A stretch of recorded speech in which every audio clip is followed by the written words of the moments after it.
ஆண்டவராகிய இயேசு கிறிஸ்துவின் நாமத்திற்கு மகிமை உண்டாவதாக. இந்த நல்ல நாளிலே உங்கள் யாவரையும் நான் வாழ்த்துகிறேன்.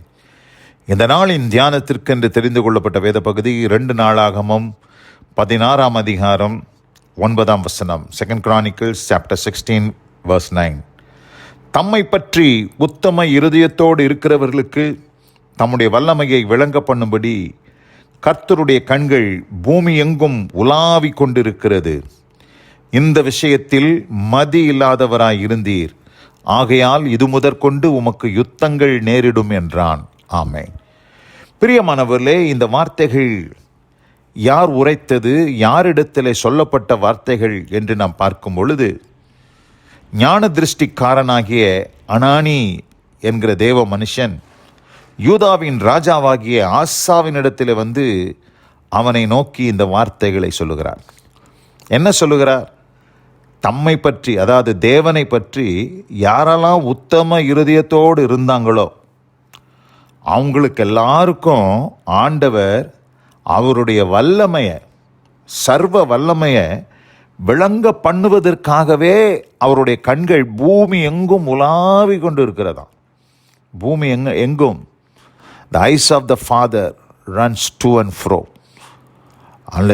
ஆண்டவர் பூமி எங்கும் உலாவி கொண்டிருக்கு. அந்த கண்கள் தேடிக்கொண்டு இருக்கிறது. யார் அவரை பற்றி உத்தம இருதயத்தோடு இருப்பார்கள், யார் முழுமையாக விசுவாசிப்பார்கள், யார் கர்த்தரை நம்புவார்கள் என்று ஆண்டவர் பார்த்து கொண்டிருக்கிறார். எதுக்கு? அவருடைய சர்வ வல்லமையை, அவர்கிட்ட வல்லமை ஏராளமாக இருக்குது. அவருடைய வல்லமையை யாராலும் அளவிட முடியாது. அத்தனை வல்லமை உள்ளவர். அந்த வல்லமையை இந்த பூமியில் இருக்கிறதான தம்முடைய பிள்ளைகளுக்கு காண்பிக்க வேண்டும் என்று விரும்புகிறார். அதற்கு தான் ஆண்டவருடைய கண்கள் இந்த பூமி எங்கும் உலாவி கொண்டு இருக்கிறது. ஒருவேளை இந்த வசனத்தை கேட்டுக்கொண்டிருக்கிற அன்பான சகோதரி சகோதரியே, ஆண்டவர் இன்றைக்கு உங்களை கூட ஆண்டவர் நோக்கி பார்த்துட்டு தான் இருக்கிறார். உங்களில் யாராயிலும் உத்தம இருதயத்தோடு அவரை பற்றி இருப்பீங்களான்னு. உத்தம இருதயம்னா என்னது? வேறு ஒன்றும் இல்லை, கர்த்தரை சார்ந்து கொள்ளுகிறது தான் உத்தம இருதயம். இங்கே ஏன் இதை சொல்கிறாரு? சொல்கிறாரு, இந்த விஷயத்தில் மதி இல்லாதவராய் இருந்தீர், ஆகையால் இது முதற்கொண்டு உமக்கு யுத்தங்கள் நேரிடும் என்று சொல்கிறார். மதி இல்லாமல் போயிட்டான். யார்? இந்த ஆசா, யூதாவின் ராஜாவாகிய ஆசா. இந்த ஆசா பாருங்க, தனக்கு விரோதமாக வந்த பெரிய சேனை, அதாவது எத்தியோப்பியர், லூபியர் ஆகிய இவர்கள் பெரிய சேனையாக வந்த பொழுது ஆசா கர்த்தரை சார்ந்து கொண்டான், கர்த்தரை பற்றி கொண்டான். 2 நாளாகமும் 14 அதிகாரம் 11 வசனத்தில் வாசிக்கிறேன். ஆசா தன் தேவனாகிய கர்த்தரை நோக்கி கூப்பிட்டு, கர்த்தாவே, பலமுள்ளவனுக்காகிலும் பலனற்றவனுக்காகிலும் உதவி செய்கிறது உமக்கு லேசான காரியம். எங்கள் தேவனாகிய கர்த்தாவே, எங்களுக்கு துணை நில்லும். உம்மை சார்ந்து உம்முடைய நாமத்தில் ஏராளமான இந்த கூட்டத்திற்கு எதிராக வந்தோம். கர்த்தாவே, நீர் எங்கள் தேவன், மனுஷன் உம்மை மேற்கொள்ள விடாதேயும் என்றான். அப்போ கர்த்தரை சார்ந்து கொண்டான். Total dependent on God.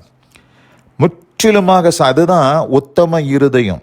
கர்த்தரை சார்ந்து கொள்ளுகிற ஒரு அனுபவம் தான் கர்த்தரை பற்றி உத்தம இருதயத்தோடு இருக்கிற ஒரு அனுபவம். அப்போது அப்படி அவன் சார்ந்து கொண்ட பொழுது ஏராளமான கூட்டம் அவர்கள் வந்த பொழுது கர்த்தர் ஒரு பெரிய ஜெயத்தை ஆண்டவர் ஆசாவுக்கு கொடுத்தார். அந்த ஆசா இவைகளெல்லாம் மறந்துவிட்டு இஸ்ரவேலின் ராஜாவாகிய பாஷா இவனுக்கு விரோதமாக இருக்கிறான் என்பதை அறிந்து யாரிடத்திற்கு போகிறான் என்று நாம் பார்க்கும்போது சீரியாவின் ராஜாவினிடத்தில் போய் அங்கே உதவி கேட்கும்படியாய் அந்த இடத்துல அவனை போய் சார்ந்து கொள்ளுகிறதை நாம் பார்க்கிறோம். இதே அதிகாரம் 16 அதிகாரம் 7 வசனத்தை வாசிக்கிறேன்.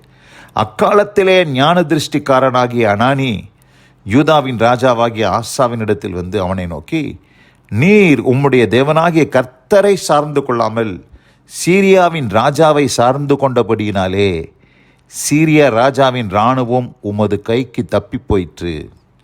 மிகவும் ஏராளமான ரதங்களும் குதிரை வீரரும் உள்ள எத்தியோப்பியரும் லூபியரும் மகா சேனையாயிருந்தார்கள் அல்லவா? நீ கர்த்தரை சார்ந்து கொண்ட போதோவெனில் அவர்களை உமது கையில் ஒப்பு கொடுத்தாரே. அப்போ ஒப்பு கொடுத்தார் ஆண்டவர்.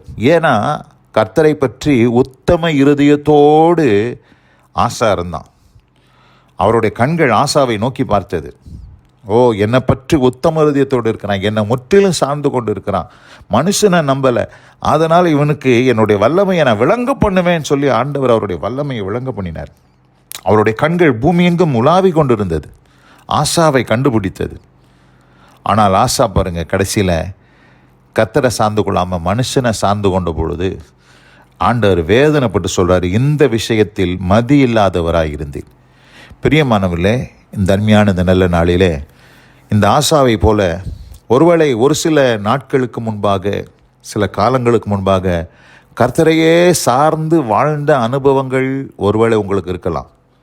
ஆனால் இன்றைக்கு நீங்கள் கர்த்தரை விட்டுவிட்டு மனுஷனையும் மனுஷனுடைய உதவிகளையும் நாடி, மனிதர்கள் எதாகிலும் நமக்கு உதவி செய்து விடுவார்களா என்று சொல்லி நீங்கள் அவர்களை நோக்கி பார்ப்பீர்களானால் ஆண்டவர் வேதனைப்படுகிறார் என்பதை நாம் புரிந்து கொள்ள வேண்டும்.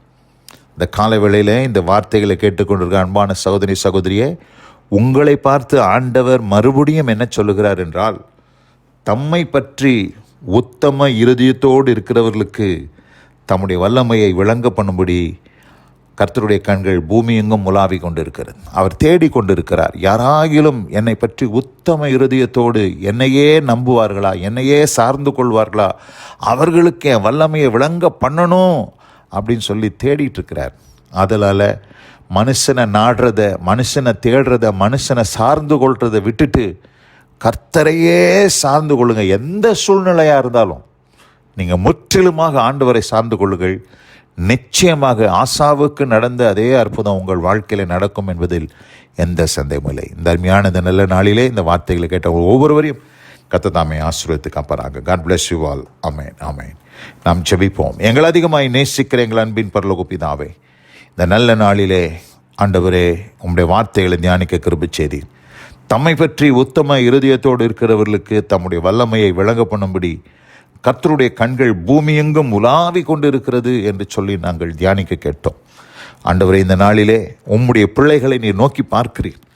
உம்மை பற்றி உத்தம இருதயத்தோடு இருப்பார்களோ என்று நீர் பார்க்கிறீர். ஆண்டவரே, கர்த்தர் நீர் இறங்கி உம்முடைய பிள்ளைகளுக்கு அற்புதங்களை செய்து உம்முடைய வல்லமையை விளங்க பண்ணும். அவருடைய வாழ்க்கையில் உம்முடைய வல்லமை விளங்கட்டும். ஆண்டவரே, உம்முடைய கிருபையின் கரத்திலே தாழ்த்துகிறேன். ஆசீர்வதியும். இயேசு கிறிஸ்துவின் வல்ல நாமத்தில் பிதாவே. ஆமென், ஆமென்.